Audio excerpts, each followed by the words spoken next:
nous qui vivons en Algérie, quand on voit les informations diffusées, on se demande pourquoi il y a cet acharnement et les informations fournies sont très loin de la réalité que nous vivons quotidiennement. Alors actuellement, comme en Europe, il y a la crise, en Espagne notamment, et les effets de la crise sont très néfastes sur les travailleurs, les jeunes, les familles, surtout toutes les conquêtes sociales. Nous sommes très inquiets, nous suivons directement.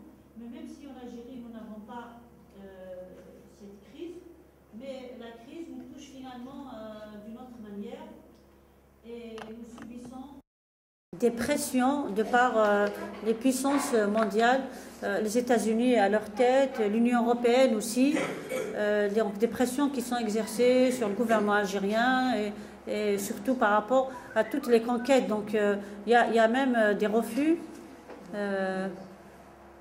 Oui. Il y a même, c'est-à-dire une campagne contre les conquêtes que nous avons arrachées. Par exemple, je vous donne un exemple pratique. Le FMI se prononce contre l'augmentation des salaires que nous avons arrachés, des luttes de milliers et de milliers de travailleurs, de centaines de milliers par la grève, par la négociation. Ils ont arraché les augmentations allant jusqu'à 30-40%. Le FMI s'ingère en disant que nous sommes contre ces augmentations, que ce ne serait pas bon pour l'Algérie, et d'autres mesures aussi. Alors, je vais essayer d'expliquer, bien sûr, en peu de temps, mais je souhaiterais qu'il y ait après débat et des questions, s'il le faut, mais surtout discuter ensemble, s'échanger sur la situation. Et actuellement, le Parti des travailleurs est en campagne nationale et même internationale pour la défense de la souveraineté nationale et contre toute forme d'ingérence en Algérie, et quel que soit le motif. Si nous sommes en campagne, c'est aussi c'est parce que il y a une menace directe d'intervention en Algérie, dans un contexte fait déjà de guerre à nos frontières et dans un contexte très difficile dans la région, des guerres provoquées qui ont un impact direct sur la stabilité nationale. Parce que, comme vous savez tous, une guerre ne peut pas rester dans un pays. Elle déborde toujours, les guerres débordent toujours sur les frontières. Alors, ce qui a été les conséquences de l'intervention militaire étrangère en Libye, en Mali, nous mettent déjà dans une situation très difficile et ça compromet y compris le processus de lutte sociale pour les conquêtes démocratiques et sociales, économiques et tout. Il y a tout un plan préparé par l'administration US, et c'est même paru dans l'Internet, qui est détacher la région du Sahel, qui est la région la plus riche en richesses naturelles, hydrocarbures, or, uranium et tout, des nations, et donc aussi le sud de l'Algérie, le nord du Mali, le nord du Niger, le sud de la Libye, une partie de la Mauritanie. Et dans l'application de ce plan, qui s'accélère, l'application qui s'accélère de jour en jour, on voit qu'il y a tout un dispositif mis en place, des interventions militaires, des pressions sur tous les plans, donc économiques, politiques. Et dans ce contexte, nous avons beaucoup d'éléments qui indiquent qu'il y a risque aussi d'intervention militaire américaine en Algérie à partir des bases militaires en Espagne, à Moran et à Rota. Et vous savez que ces bases militaires en Espagne, qui sont très importantes en termes d'encadrement militaire, font partie de l'Africom, qui est le déploiement de l'armée américaine en Afrique. Et l'Algérie a toujours refusé, et ce qu'on reproche d'ailleurs à l'État algérien, l'établissement de bases militaires Africom au sud de l'Algérie. Et ces bases donc pourraient servir pour intervenir au nord de l'Afrique. C'est les objectifs de ces bases en Espagne. Et les dernières déclarations déjà depuis certains mois, en prévision de ce qu'on appelle le printemps arabe, d'après les experts américains, les conseillers présidentiels et même le rapport des départements des affaires étrangères, en prévision du printemps arabe en Algérie, et comme ils disent, Bruce Riedel, qui est connu parce qu'il s'occupe aussi de la politique dans la région, dit qu'il y a une chute imminente du régime. Donc ils ont demandé dans ce contexte le renforcement de la base de Moran par 200 Marines, des drones, et pour bientôt, je pense la fin de ce mois, Il y a aussi un régiment prévu pour renforcer la base de Rota. Dans le cadre de la campagne que nous menons, nous faisons des actions communes avec l'UGTA, la centrale syndicale, la seule centrale syndicale qui est en Algérie. Elle a plus d'1,7 million adhérents. Donc c'est une grande centrale qui est dans tous les secteurs d'activité. Nous avons mené des campagnes donc de meetings, y compris internationalistes, où nous avons invité des organisations, des partis politiques. Nous avons fait des meetings populaires. Nous avons aussi émis nos inquiétudes vis-à-vis de l'ambassade d'Espagne à Alger, mais aussi l'ambassade des États-Unis à Alger. Et je vous assure que les réponses de l'ambassade US à Alger ne sont pas du tout rassurantes. L'ambassade US à Alger reconnaît que la présence militaire américaine dans le monde entier est tout à fait une chose normale, donc y compris en Espagne, et qu'à chaque fois qu'il y a danger sur les intérêts américains ou les ressortissants américains, il est tout à fait normal dans leur logique qu'il y ait intervention militaire. Et comme quoi, en Algérie, il n'y a pas ce risque, sauf qu'en même temps, le rapport du département des affaires extérieures étrangères américain a classé l'Algérie dans la liste noire à haut risque pour les ressortissants et les intérêts américains, au même titre que l'Afghanistan, que l'Irak, où même le Mali n'est pas cité. Donc, comme étant un pays d'insécurité, de terrorisme, alors que vous savez tous que nous sommes sortis quand même de cette période, il y a le rétablissement de la paix et il y a une dynamique sociale, économique très forte. L'une des reproches aussi qu'on fait toujours en Algérie, c'est le fait que, y compris à l'UGTA, au niveau international, notamment quand il y a les rencontres avec annuelles, la conférence annuelle de l'OIT, on reproche toujours le fait qu'il n'y ait pas le printemps arabe, que les manifestations ne vont pas vers le printemps arabe. Et pourtant, il y a tout le temps des manifestations en Algérie, des grèves et tout. Mais il se trouve qu'à chaque fois, il y a des victoires enregistrées, il y a des pas positifs. Et donc, pour nous, pour les travailleurs, il s'agit surtout d'arracher les revendications. Il y a par exemple augmentation des salaires dans tous les secteurs, négociation et décision des conventions de branche dans tous les secteurs économiques. Il y a une forte politique du logement, aidé social et aidé pour les couches moyennes et les couches défavorisées.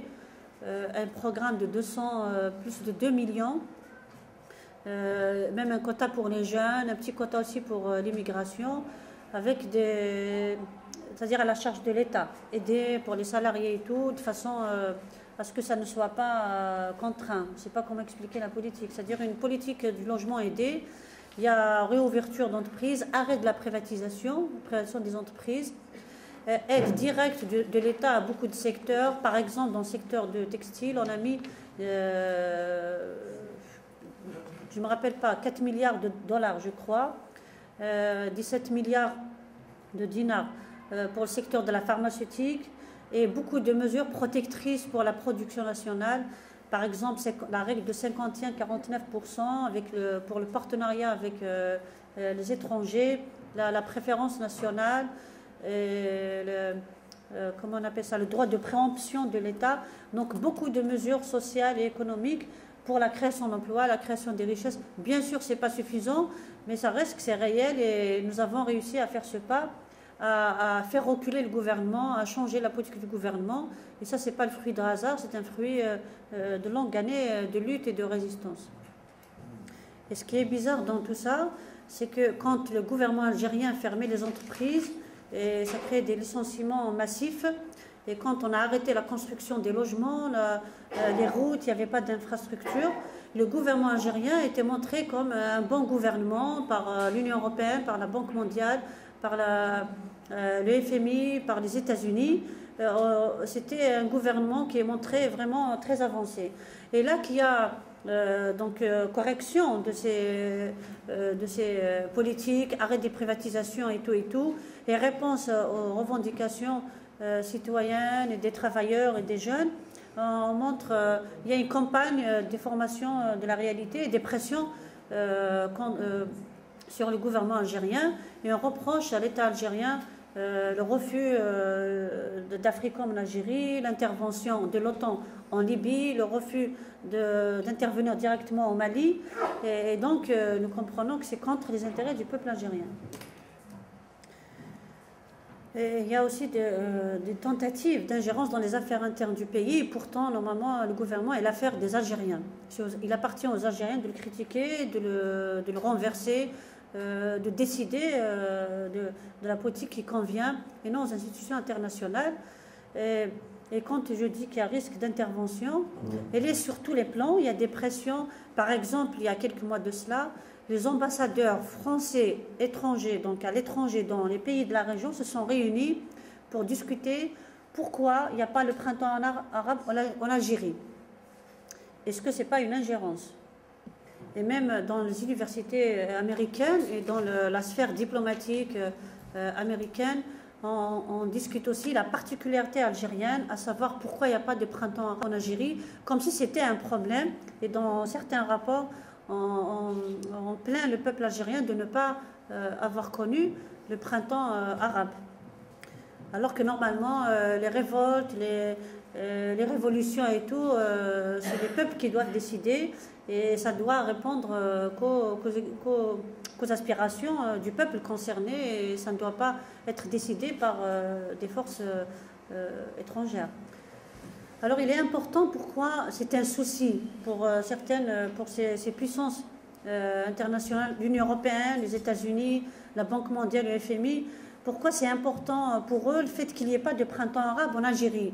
Parce qu'au fait, une situation de printemps arabe, d'anarchie, bon, printemps arabe, c'est entre guillemets, d'anarchie, de révolte généralisée, justifierait en réalité l'intervention étrangère. Et cela s'est vérifié quand on voit, à chaque fois qu'il y a des mouvements sociaux en Algérie, surtout dans la jeunesse, les étudiants et la jeunesse, que ces éléments, que ces jeunes, militants jeunes qui infiltrent les mouvements de la jeunesse, qui sont censés être en chômage, ont beaucoup d'argent, sont très financés et arrivent à avoir une logistique que n'importe quelle organisation ne pourrait pas avoir facilement. Alors, les choses ne sont pas isolées, toutes les choses sont liées entre elles. La situation de guerre dans la région, notamment au Mali, avec l'assassinat des 2 journalistes français, juste après, il y a eu renforcement de la présence militaire française. Et au nord du Mali, c'est nos frontières. Il y a beaucoup de bases à nos frontières. Donc l'OTAN en Libye, la présence américaine au Niger, la présence onusienne et française et même américaine aussi au nord du Mali. Donc tout ça rend les choses compliquées. Il y a aussi circulation massive des armes. Et nous avons peur à ce qu'il y ait une situation comme l'attentat terroriste qui a visé la base d'El Amenas, où ces pays ont poussé le gouvernement à ce qu'il permette l'intervention militaire directe pour régler la question de cet attentat. Et on a reproché au gouvernement le fait d'agir seul pour régler, c'est-à-dire l'intervention militaire pour régler l'attentat de la forte base gazière au sud de l'Algérie. Et pourtant, nous sommes un pays indépendant. Nous avons payé notre indépendance par 1,5 million de martyrs. Alors, il faut comprendre, je voudrais expliquer qu'il ne s'agit pas de faire la guerre ou d'envahir l'Algérie ou de coloniser l'Algérie. Nous l'avons compris. Ce qui est visé, c'est les richesses qu'il y a dans la région, mais aussi les richesses algériennes. Parce que nous sommes un pays très riche, le plus grand pays en Afrique. Nous sommes une puissance régionale actuellement. Et l'Algérie dérange aussi, l'État algérien dérange aussi par ses positions de non-ingérence, comme c'est dit dans le dernier rapport de l'Assemblée française, la Commission des affaires étrangères au niveau de l'Assemblée française, qui reproche le fait que l'Algérie se défend encore et maintient encore ses positions fondatrices à l'indépendance, à savoir non-intervention de l'armée à l'étranger et respect des souverainetés et contre les ingérences étrangères.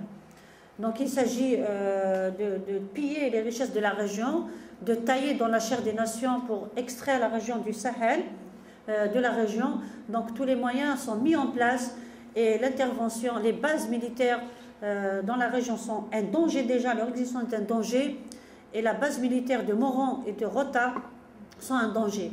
Et ce qui nous inquiète aussi, c'est le fait que le gouvernement espagnol, l'ambassadeur d'Espagne à Alger, nous a dit qu'en principe, ce n'est pas fait pour l'Algérie. Nous savons que l'État espagnol, les accords qu'il y a avec les États-Unis depuis 1953 font que les Américains sont libres d'attaquer à partir du sol espagnol.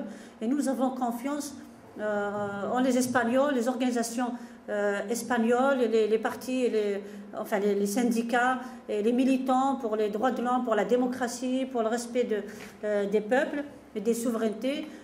Nous avons confiance en eux qu'ils n'accepteraient jamais cela, c'est-à-dire à ce qu'un pays voisin ou l'Algérie soit attaqué à partir de l'Espagne. Bien sûr, pour tailler dans la chair des nations, il n'y a que le chaos qui pourrait permettre cela. Nous n'allons pas nous laisser faire. Et donc, notre objectif, c'est de renforcer les liens de solidarité parce que nous avons un avenir commun.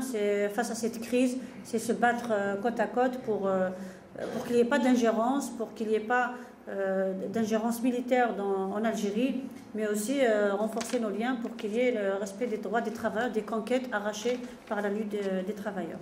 Et merci.